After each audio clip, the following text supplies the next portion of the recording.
Earned value has been known to be a tricky subject for people, but I wanted to give you a little earned value tutorial. Very, very little. In fact, it is extremely mundane sounding, but if you stay with it and practice all of the principles I'm about to show you in this one question, you'll come away understanding SPI, CPI, CV, SV. You'll also be able to expand your TCPI awareness for the BAC and EAC. You also come away understanding VAC and everything else in earned value, like the EACs, the 4 EACs.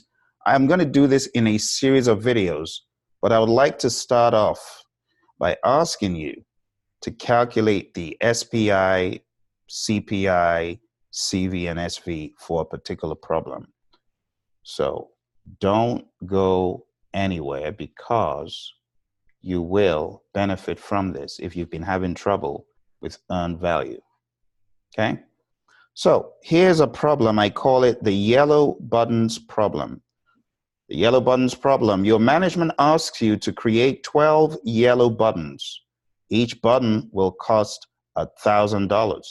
You have planned 3 buttons will be made each day, similar to what you see on the screen. However, on day 2, things seem rough. I'll show you what happens on day 2.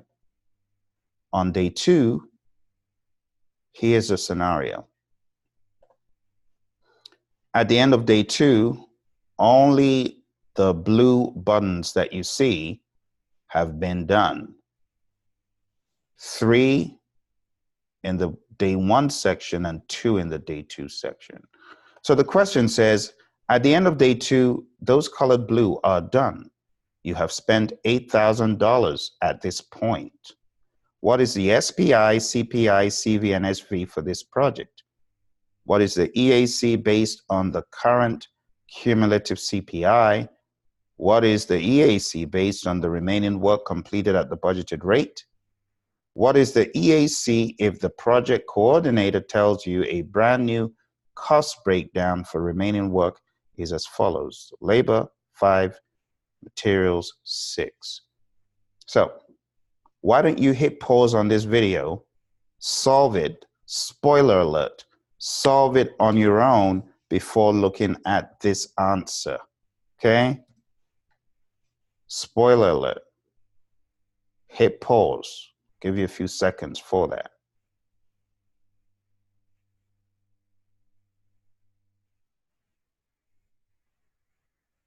All right, let's move on. I hope you are ready to go. Here is the answer for the CPI and the SPI. See that? And the answer for number 4 and 5 are on the screen. Did you get those right? Number 4, EAC based on the current cumulative CPI. You find the BAC, you divide by CPI. What about the EAC based on the remaining work completed as budgeted? Well, actually, that is number 6. I beg your pardon. So let me make a quick tweak. That is not number 5. That is number 6. And number 6 is what?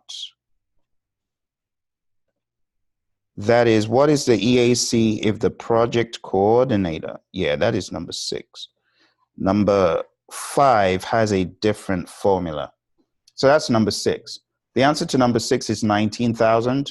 The answer to number 4 is 19,200. What is the answer for number 5? I've helped you solve everything. That is a cheapie. So we're going to do number 5 together.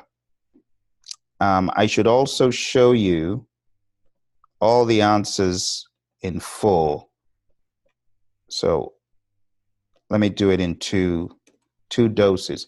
Here's the answer for everything in numbers 3. Everything in number 3. All right, so that's everything in number 3.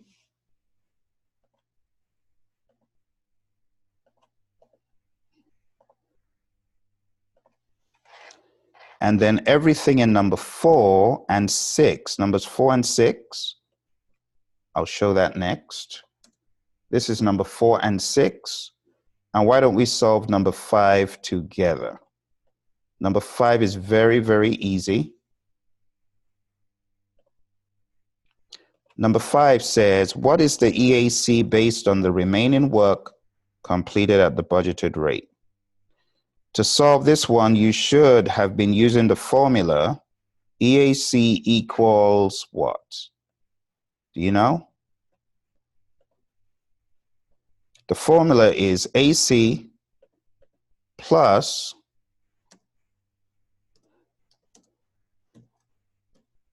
BAC, I'll just show you here, minus EV. And that becomes what? The 8,000, is that? 8,000 plus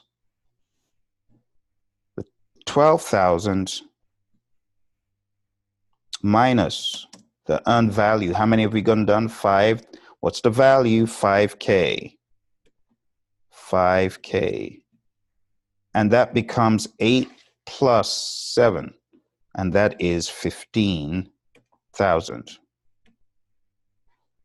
So the EAC, if the work remaining is completed as budgeted, we are going to have a total of 15,000 for this project. Okay, that's number 5. Now, my students were quite happy that the horrendous one that I normally throw in, I forgot this time. But I'm going to ask you nonetheless. Chat in the chat, what is the final EAC? Okay, and this is EAC based on the current cumulative CPI and SPI. I've already given you all that you need to solve this. Chat in the chat box, in the comments. I want to make sure you've got the 4th and final EAC formula. You know, on page 267 of the PMP guide, they're all there. So I look forward to seeing what you're going to do. All right. And with that, we have come to the end of this very, very quick problem, the yellow buttons problem. There'll be more on this later on, but it's a very basic way of you understanding what exactly earned value is and having a visual, a very simple visual to help you understand earned value. Okay. All the very best. If you have questions, drop them below. Drop them below. And of course, I look forward to your number on the unspoken number 7. I look forward to that. Bye for now.